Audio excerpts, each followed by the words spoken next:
المغاربه ديالنا كنسمعوهم كيقولوا المغرب غادي يمسح بوليزاريو من فوق الارض. ماشي يمسح قال لك اجي واش ازي ومسح ولا واش العقيده ديال المقاتل في جبهه البوليزاريو هي العقيده ديال العسكري المغربي؟ واش هذا عقلك ولا واش نسيتوا معادله الحق اقوى من السيف وانه كم من فئه قليله غلبت فئه كبيره باذن الله؟ هادشي كاع كتنساوه.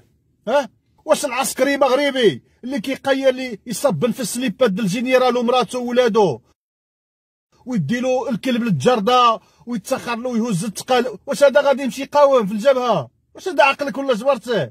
اما المقاتل في صفوف الجبهه الشعبيه لتحرير الصحراء الساقيه الحمراء والذهب فهو متشبع الى اخمص قدميه بالافكار الثوريه والتحرريه وباغي يحرر بلاد وكذا.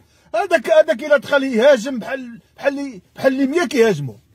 هذه مسائل معروفه اخوتي، مسائل معروفه. انا لا اقول لكم شيئا جديدا. هذا المخزن اللي عندكم في المغرب، البوليس، الجدر، العسكر، المقدمي، القوات المساعده، المخابرات، دي اس تي لاجين، هادو حنايا كيبانوا لنا شي حاجه كبيره حيت حنا واحد الشعب جبان.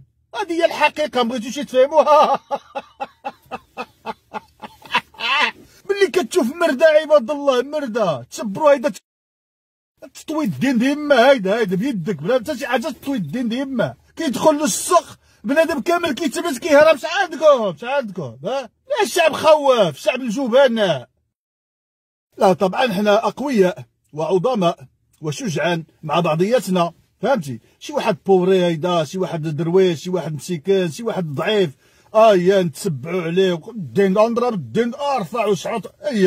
لا هادي ما يغلبنا حتى شي واحد في العالم. اما باش نواجهوا الظالمين اللي حاكميننا لا والو، كاملين كنطيحوا الراس مضخم شف وما عمل والو، وقفوا بوليسي يجيب عليه شف شحال الدين ديالنا شني شف.